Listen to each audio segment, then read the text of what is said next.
जय हिंद मेरे प्यारे मित्रों और मेरे छात्र छात्राओं। मैं आर के पंकज आप सभी का हार्दिक अभिनंदन करता हूं। मित्रों, जैसा कि पिछले क्लास में मैंने आपको बोला कि रिप्रोडक्शन से संबंधित जो भी जानकारियां हो सकती थी, जो लॉकडाउन के अवसर पर पठन पाठन को तेजी गति से खींचने के लिए, वो मैंने आपको दे दिया। और नेक्स्ट वीडियो में मैं आपको अगला चैप्टर रिप्रोडक्टिव हेल्थ को लेकर आऊंगा। आज मैं आपके बीच रिप्रोडक्टिव हेल्थ अर्थात जनन स्वास्थ्य को लेकर आया हूं। जनन स्वास्थ्य का तात्पर्य क्या होता है? देखिए, स्वास्थ्य और जनन दोनों शब्द आपस में यहां एक दूसरे से संबंधित है। यानी कहने का मेरा तात्पर्य है कि स्वास्थ्य की वह सारी अवस्थाएं यहां जरूरी हो जाती हैं जो एक बेहतर जनन के लिए आवश्यक है। यानी बेहतर जनन का मतलब हो गया, जनन का जो प्रोसेस चलता है वो जनन का प्रोसेस सही ढंग से तो हो ही, साथ ही साथ जनन के बाद जच्चा और बच्चा दोनों फिट रहे और जो जिस बच्चे की उत्पत्ति हो रही है वह बच्चा भी पूर्ण रूप से सक्षम हो, स्वस्थ हो और वो एक समाज के, एक परिवार के निर्माण में अपनी महती भूमिका निभाने की सामर्थ्य रखता हो। तो ये शब्द जो है अपने आप में काफी व्यापक है। मैंने यहां पर जो जनन स्वास्थ्य की परिभाषा दी है, कई सारे वैज्ञानिकों, चिकित्सकों के दृष्टिकोण को और WHO के दृष्टिकोण को ध्यान में रखते हुए दोनों को एक दूसरे के साथ मिलाकर समाहित करके मैंने यहां परिभाषा आपको लिखा है। मैंने यहां दर्शाया है, WHO के अनुसार प्रजनन स्वास्थ्य शारीरिक, मानसिक, भावनात्मक, व्यवहारिक एवं सामाजिक स्वस्थता की वह अवस्था है जो मनुष्य के उत्तरदायी, सुरक्षात्मक तथा संतुष्ट जनन जीवन से संबंधित होता है। मेरे कहने का तात्पर्य हो गया कि शारीरिक मतलब शरीर की जो अंग होते हैं जो जनन के क्रिया में भाग लेते हैं। मानसिक का मतलब हो गया कि हमारे दिमाग से जुड़े हुए जो ग्लैंड्स होते हैं जिनसे बहुत सारे हार्मोन निकलते हैं। साथ ही साथ जनन में जिस मानसिकता के साथ हम जनन का कार्य कर रहे हैं, जब स्त्री के साथ हम जिस रूप में जिस भावना के साथ स्त्री के साथ हम संबंध बना रहे हैं और उसके साथ जो मेरा व्यवहार है, साथ ही साथ समाज में हम किस प्रकार से एक दूसरे के साथ जनन के लिए दृष्टिकोण रखते हैं, इन सारी चीजों की अवस्थाओं को मिला करके जनन स्वास्थ्य की परिभाषा यहां पर बनती है। और ये जनन स्वास्थ्य के द्वारा हमें उत्तरदायी, सुरक्षित और संतुष्ट जीवन जीने का मार्ग प्रशस्त होता है। उससे ही हम लोग क्या कहते हैं?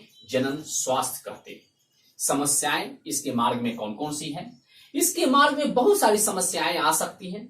परिवार और समाज में विभिन्न स्तरों पर मौजूद असमानताएं, हमारे समाज में, हमारे परिवार में स्त्री और पुरुष के बीच में कई स्तरों पर असमानताएं हैं, भेदभाव है, जो कि हम लोग अच्छी तरह जानते हैं। रूढ़ियां हैं यानी अंधविश्वास है, बहुत सारी प्रथाएं हैं जो जनन स्वास्थ्य को प्रभावित करती हैं।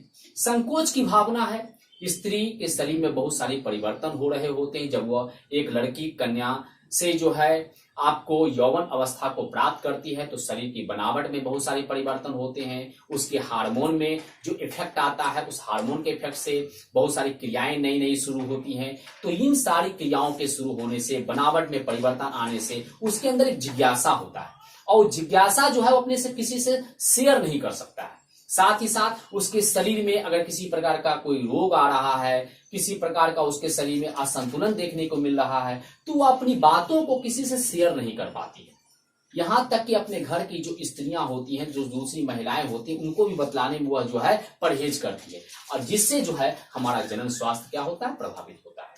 पुरुष प्रधान समाज, हमारे समाज में, हमारे परिवार में पुरुष की सत्ता व्याप्त है, जिसके वजह से स्त्रियों को दबा करके रखा जाता है। उस स्त्री के साथ तरह तरह के यौनाचार व्यवहार होते हैं, उसके साथ शारीरिक और मानसिक दोहन होता है। उससे भी जो है हमारा जनन और हमारा स्त्री का जो स्वास्थ्य है वो प्रभावित होता है। धार्मिक कारण भी जुड़े हुए हैं। बहुत सारे धर्म में जो है अनेक ऐसी परंपराएं हैं जिन परंपराओं के द्वारा जनन की क्रिया बाधित होती है या जनन की क्रिया विकृत हो सकती है। जो बच्चे उत्पन्न होते हैं उन बच्चों के स्वास्थ्य पर भी उस पर प्रभाव पड़ सकता है। वंश परंपराएं हैं, हमारा समाज, हमारे परिवार में ऐसी मानसिकता है कि पुत्र जो होता है वह हमें अग्नि देने का काम करता है। एक पुत्र रहने से हमारा वंश जो है कायम रहता है। हमारा उत्तराधिकारी जो होना चाहिए वो हमारा पुरुष होता है, हमारा पुत्र होता है। इन सारी चीजों से भी जो है जनन की जो स्वास्थ्य होती है उससे प्रभावित होती है। साथ ही साथ इस वजह से जो है जनसंख्या में वृद्धि भी होता है। बाल विवाह हमारे समाज में अभी भी मौजूद है। कई प्रांतों में बहु विवाह देखने को मिल रहा है। स्त्री भ्रूण हत्या हो रही है। यौन ज्ञान का अभाव है, यौन शिक्षा का अभाव है। आज भी सेक्स एजुकेशन कई सारे जो है पाठ्यक्रम में शामिल नहीं है। इसके विरोध में तरह तरह की जो है बातें, विचार विमर्श किए जाते हैं, जिसके वजह से जो है स्त्री को अपने बारे में सही जानकारी नहीं मिल पाने के वजह से भी बहुत सारी भ्रांतियां उत्पन्न हो जाती हैं। साथ ही साथ को एजुकेशन के अंतर्गत जब स्त्री और पुरुष एक दूसरे के निकट रहते हैं, लड़के और लड़कियां एक दूसरे के साथ पढ़ रहे होते हैं, उस समय यौन शिक्षा का अभाव और ज्यादा इस चीज को जो है जनन स्वास्थ्य को गलत दिशा में ले जाने का कार्य करता है। व्यक्तिगत साफ सफाई, पर्सनली साफ सफाई हमको रखना बहुत जरूरी है, क्योंकि अगर हम अपने शरीर को, स्त्रियां कुछ गुप्तांगों को साफ नहीं रखेंगे तो उन गुप्तांगों से संबंधित जो रोग होते हैं वह रोगों के फैलने का और उससे शरीर के अन्य अंगों को प्रभावित होने का डर रहता है। साथ ही साथ केवल पर्सनल हाइजीनिक रहना ही आपको पर्याप्त नहीं है। हमारे आसपास, हमारे घर, हमारे आसपास का समाज, ये भी साफ सफाई इसका होना बहुत ही जरूरी हो जाता है। तो इन सारे चीजों को हम देखते हैं कि अगर इन सारी चीजों का हम लोग पालन नहीं करते हैं, इन सारी चीजों में जो जो चीजें हमारे जनन स्वास्थ्य को प्रभावित कर सकते हैं उनको हम अगर दूर नहीं करते हैं तो कहीं न कहीं जनन स्वास्थ्य का जो उद्देश्य है वो हमारा उद्देश्य प्राप्त नहीं हो पाता है, उसकी पूर्ति नहीं हो पाती है। अब देखिए, मैंने यहाँ पॉपुलेशन एक्सप्लोजन अर्थात जनसंख्या विस्फोट को दर्शाया है, एक्सप्लोजन को दर्शाया है। देखिए, जनसंख्या विस्फोट दो चीजों से मिलकर बना है, दो शब्दों से। एक तो जनसंख्या यानी आबादी और दूसरा हो गया विस्फोट यानी आबादी का इतना अधिक बढ़ जाना जो कि कई सारी समस्याएं उत्पन्न कर रहा है, जो एक व्यक्ति, एक समाज, एक राष्ट्र और एक विश्व के उन्नति में बाधा साबित हो रहा है। उससे ही हम लोग जनसंख्या विस्फोट करते हैं। जनसंख्या विस्फोट की वजह से क्या भी केवल हमारा जनजीवन ही, केवल हमारे से पारितंत्र भी प्रभावित होता है, हमारा वातावरण, हमारा पर्यावरण भी प्रभावित होता है। इसे ही हम लोग जनसंख्या विस्फोट के रूप में जानने का काम करते हैं। तो आखिर जनसंख्या विस्फोट को कैसे हम कह सकते हैं कि आज का जो वर्तमान समय चल रहा है, जो सिचुएशन चल रहा है, वो किसी देश के लिए या विश्व के लिए जनसंख्या विस्फोट के रूप में जाना जाएगा, उसका ये सूचक माना जाएगा। तो इसे हम निम्नलिखित आंकड़ों के रूप में जानने का कार्य करेंगे। 1900 ईस्वी में विश्व की जनसंख्या 2 बिलियन अर्थात 200 करोड़ से कम थी। 2000 ईस्वी में विश्व की जनसंख्या 6 बिलियन अर्थात 600 करोड़ से ज्यादा हो गई। वर्तमान में विश्व की जनसंख्या 780 करोड़ के लगभग है, जो 2050 ईस्वी के आते आते 930 करोड़ से भी अधिक हो जाने की संभावना है। आप देख सकते हैं कि जो डाटा हमारे सामने आ रहा है, जो हमारे सामने ये आंकड़े मौजूद हैं, वो आंकड़े कितने विनाशकारी दृश्य को हमें दर्शा रहे हैं। हम किस प्रकार से हमारी आने वाली पीढ़ियां अपने आप को सरवाइव कर पाएंगी, यह आंकड़ा ही हमें बतला रहा है। इसके बाद हम लोग देखते हैं कि 11 जुलाई 1987 ईस्वी को विश्व की जनसंख्या 5 बिलियन अर्थात 500 करोड़ होने पर यूएन मतलब यूनाइटेड नेशन, संयुक्त राष्ट्र ने 1989 ईस्वी से प्रत्येक वर्ष 11 जुलाई को विश्व जनसंख्या दिवस मनाने की घोषणा कर दी। यानी 1989 को हम लोग 5 बिलियन ईयर के रूप में मनाए और 1989 से ही जो है आपको 11 जुलाई को विश्व जनसंख्या दिवस के रूप में मनाने का शुरुआत किया गया। विश्व की जनसंख्या वृद्धि दर प्रति वर्ष लगभग 81 करोड़ अर्थात 1.05% है। ये हमारे विश्व से संबंधित डांटे थे। अब इसके बाद हम अपने आप को, अपने देश को देखेंगे कि हमारा देश जो है जनसंख्या विस्फोट के कैटेगरी में अपने आप को कहां पाता है।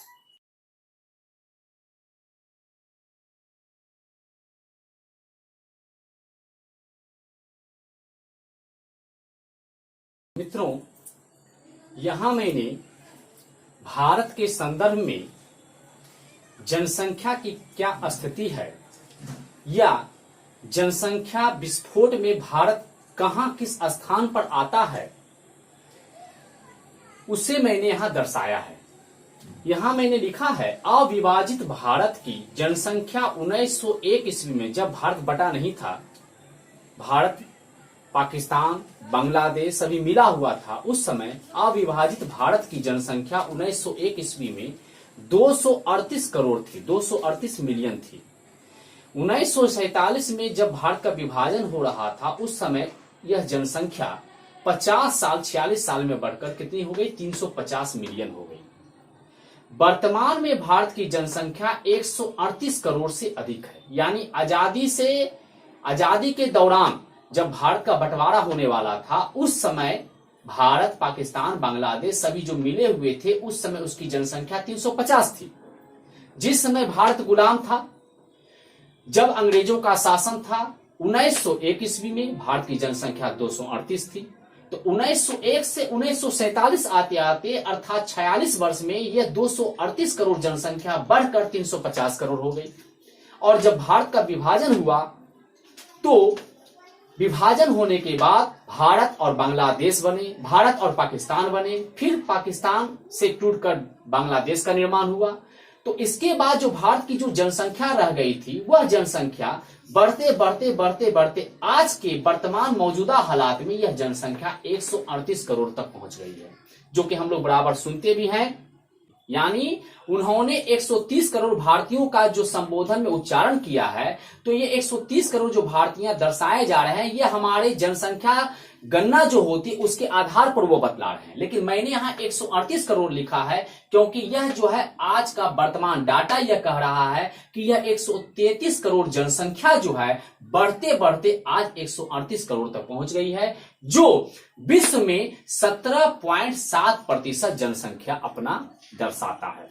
भारत में जन्म दर 18.2% और मृत्यु दर 7.3% है। यानी 1000 लोग जन्म लेते हैं, तो उनमें 1000 जन्म लेने वाले लोगों में भारत में 18.2% होता है जन्म दर, और मृत्यु दर जो होते हैं, जितने 1000 लोग जन्म लेते हैं, उन 1000 लोगों में से 7.3% बच्चे जो होते हैं वो मर जाते हैं।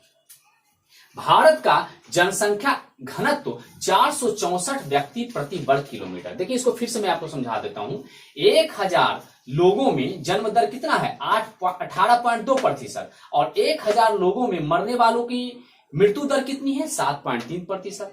और यहां अगला पॉइंट में मैंने लिखा है, भारत का जनसंख्या घनत्व, घनत्व आप लोग समझ रहे हैं, 1 वर्ग किलोमीटर में, यानी 1 किलोमीटर लंबा और 1 किलोमीटर चौड़ा, 1 वर्ग किलोमीटर में जनसंख्या कितनी निवास करती है, उसे हम लोग जनसंख्या घनत्व कहते हैं। तो जनसंख्या घनत्व कितना है, 464 व्यक्ति प्रति वर्ग किलोमीटर, ये डेंसिटी है। आगे आइए, बिहार का जनसंख्या घनत्व सर्वाधिक है जो 1102 है, और अरुणाचल प्रदेश का जनसंख्या घनत्व सबसे कम है। यानी अरुणाचल प्रदेश में प्रति वर्ग किलोमीटर में 17 लोग रहते हैं, और बिहार में 1100 लोग लमसम में रहते हैं। जो अभी इस डाटा में कुछ परिवर्तन आया होगा। 1000 जन्म लेने वाले बच्चों में शिशु मृत्यु दर 26.6% है। मुंबई में जनसंख्या सबसे अधिक 12 करोड़ 69 लाख है। जनसंख्या की दृष्टि से विश्व में जनसंख्या की दृष्टि से विश्व में प्रथम स्थान पर चीन है, जो कि कुछ समय के बाद, कुछ वर्षों के बाद, यानी 2-4 साल 5 साल के बाद यह जनसंख्या जो भारत में द्वितीय स्थान पर रहता है वह, और चीन प्रथम स्थान पर आता है। डायरेक्ट ये अपोजिट हो जाएगा, यानी प्रथम स्थान पर भारत आ जाएगा और चीन द्वितीय स्थान पर आ जाएगा। लेकिन जो पुराने हमारे पास जनसंख्या की रिपोर्ट है, जनगणना की रिपोर्ट है, उसके आधार पर विश्व में अभी भी प्रथम स्थान पर जनसंख्या की दृष्टि से चीन आता है, जो 144 करोड़ जनसंख्या को अभी धारण किए हुए है, और द्वितीय स्थान पर भारत आता है जिसकी जनसंख्या अभी वर्तमान में 138 करोड़ है, और तृतीय स्थान पर यूएसए यूनाइटेड स्टेट अमेरिका, संयुक्त राज्य अमेरिका की जनसंख्या 33 करोड़ है। तो तीसरे स्थान पर आपका अमेरिका आता है। जनसंख्या विस्फोट के कारणों को हम लोग जानेंगे। आईएमआर का मतलब हो गया, फुल फॉर्म इसका हो गया इन्फेंट मोर्टेलिटी रेट, शिशु मृत्यु दर, और एमएमआर अर्थात मैटरनल मोर्टेलिटी रेट अर्थात मातृत्व मृत्यु दर में सुधार आया है। लोगों के जीवन प्रत्याशा में सुधार आया है, स्वास्थ्य में सुधार आया है, चिकित्सा के साधन अब डेवलप हुए हैं। इन सारे वजहों से लोगों का जीवन स्तर बेहतर हुआ है। इन सारे कारणों से जो है जनसंख्या तीव्र गति से बढ़ रही है, जो जनसंख्या विस्फोट को बढ़ावा दे रही है। इसके बाद बेरोजगारी भी एक बहुत बड़ा कारण है। बेरोजगारी रहने की वजह से क्या होती है कि हम लोग, हमारे परिवार में ऐसा सोच बन जाता है जितने ज्यादा बच्चे होंगे उतने ज्यादा कमाने वाले होंगे। अगर थोड़ा थोड़ा भी कमा के लाएगा तो इकट्ठा इतना सारा पैसा हमारे घर में आएगा। तो ये बेरोजगारी भी जो है आपको जनसंख्या विस्फोट को बढ़ावा दे रही है। गरीबी भी बढ़ावा दे रहा है। बाल श्रम, आज जो है छोटे छोटे बच्चे जो हैं वो क्या कर रहे हैं, काम में लग जाते हैं, मजदूरी में लग जाते हैं, और कम समय पर ही कमाना जब शुरू कर देते हैं तो उनकी शादी भी जो है बहुत कम उम्र में हो जाती है, जिसके वजह से बच्चे भी बहुत जल्दी हो जाते हैं, और इसके वजह से हमारे जनन स्वास्थ्य पर भी प्रभाव पड़ता है। साथ ही साथ जनसंख्या भी तीव्र गति से बढ़ती है। अशिक्षा का मतलब हो गया हमारे अंदर ज्ञान का अभाव। ज्ञान के अभाव के वजह से भी हम लोग जो है ये समझ नहीं पा रहे हैं कि हमारा स्वास्थ्य किस प्रकार से बेहतर रह सकता है, हमें शादी या हमें बच्चे कब उत्पन्न करने चाहिए, और ज्यादा बच्चे से परिवार पर, हमारे देश पर क्या प्रभाव पड़ सकता है। इन सारी चीजों से हम अवगत नहीं रहने की वजह से भी जनसंख्या विस्फोट में अपना सहयोग दे रहे हैं। पारिवारिक और सामाजिक ढांचा भी हमारा इस प्रकार से है। हमारे बहुत सारे परिवार में, समाज में ऐसी सोच होती है कि जितने ज्यादा हमारे अंदर सदस्य होंगे, जितने ज्यादा मेंबर होंगे, उतने ही हम ज्यादा प्रबुद्ध होंगे, संपन्न होंगे, समृद्ध होंगे, हम बलशाली कहलाएंगे, हम ज्यादा कमाने के काबिल होंगे, साथ ही साथ हमारा समाज में दबदबा बेहतर होगा। ये सारी चीजें होती हैं। और बहुत सारे परिवार में ऐसा भी होता है कि वहां पर जो है रहन सहन, एक दूसरे का, साथ ही साथ वैवाहिक जो आचरण है, एक दूसरे के साथ जो रिलेशनशिप है, ये सारी चीजें भी जो है हमारी जनसंख्या विस्फोट को बढ़ावा देती है। तो कहने का मेरा तात्पर्य है